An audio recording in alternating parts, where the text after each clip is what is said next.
அனைவருக்கும் வணக்கம். தற்சார்பு நம் கலாச்சாரம். ஆரோக்கியம் நமக்கு பொக்கிஷம். ஆரோக்கியம் மட்டும்தான் நமக்கு பொக்கிஷம். ஆனால் எத்தனை பேர் அந்த ஆரோக்கியத்தை பேணி பாதுகாக்கிறோம் என்றால் அது கேள்விக்குறிதான். ஆரோக்கியம் எதிலிருந்து நமக்கு கிடைக்கும்? இயற்கையிலிருந்து மட்டுமே நமக்கு கிடைக்கும். செயற்கையான உலகிலிருந்து நமக்கு சுத்தமாக ஆரோக்கியம் கிடைக்காது. எல்லாமே செயற்கையாக மாறிவிட்டது. இப்பொழுது உலகம் எங்கும் ஒரு ஆய்வறிக்கை சொல்கின்றது, பூமியில் வெப்பத்தன்மை அதிகமாகிவிட்டது என்று சொல்கிறது. உண்மைதான். ஏன்னா பூமியில் மரம் செடி கொடி இதன் நடுவே தான் மனிதன் வாழ்ந்து கொண்டிருந்திருக்கின்றான் அந்த காலத்தில். ஆனால் இப்போது அப்படி வாழ்கிறான் என்றால் முற்றிலும் கிடையாது. ஏன்னா இப்போ செயற்கையாக கட்டப்பட்ட கட்டடங்களுக்கு நடுவாக தான் வாழ்கிறான். மரம் செடி கொடிகளை எல்லாம் அகற்றிவிட்டு கட்டிடங்களுக்கு நடுவே வாழ்ந்து கொண்டு அந்த சூரிய வெப்ப கதிர் அலையை தாங்க முடியாமல் மூச்சு திணறல் பிரச்சனைகள் என்னென்ன வியாதிகளோ கஷ்டப்பட்டு கொண்டு இருக்கின்றான் மனிதன்.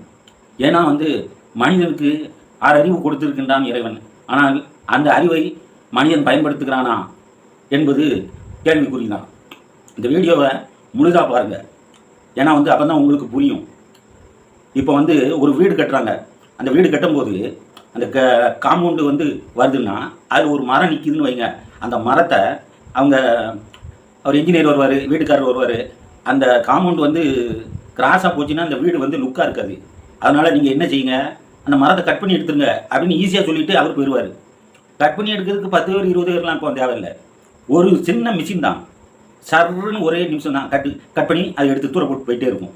அப்போது ஒரு மரத்தை வளர்க்கறதுக்கு எவ்வளவு நாள் நாம் பாடுபட வேண்டும் தெரியுமா?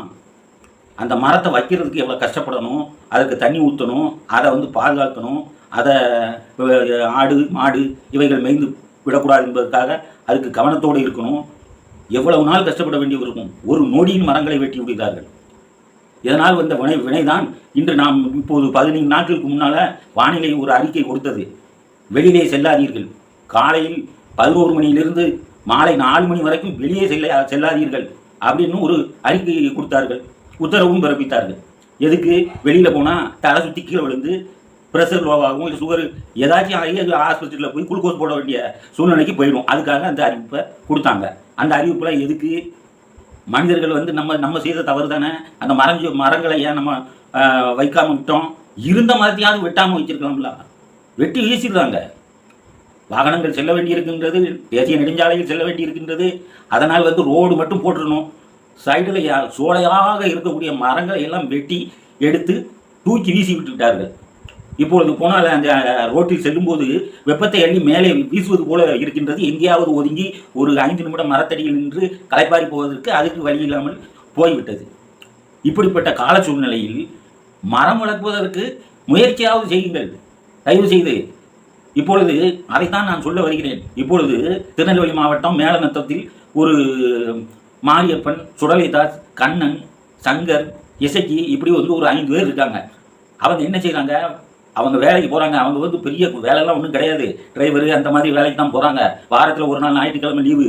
காலையில் ஒரு 4 பேரை சேர்த்துக்கிட்டு அந்த 5 பேரில் யாராவது ஒரு வலை மரக்கன்று இவைகளெல்லாம் வாங்கி கொண்டு அவர்களே கொண்டு போய் ஒவ்வொரு இடமாக இது வரைக்கும் 50 மரம் நட்டாச்சு. 10 மதத்துக்கு மேலே வந்துடுச்சு. இப்போ இன்னைக்கு கூட அவங்க என்ன கூப்பிட்டாங்க. நானும் போனேன். போய் இன்னைக்கு மேலப்பாளையம் ரயில்வே கேட் பக்கத்தில் 5 மரம் வச்சுருக்காங்க. இன்னைக்கு ஒரு மரம் வைக்கணும்னு சொல்லி அதை தோண்டி அந்த இடத்தில் ஒரு பெரியவர் ஒருவரை அழைத்து அதிலே மரத்தை நட வைத்தார்கள்.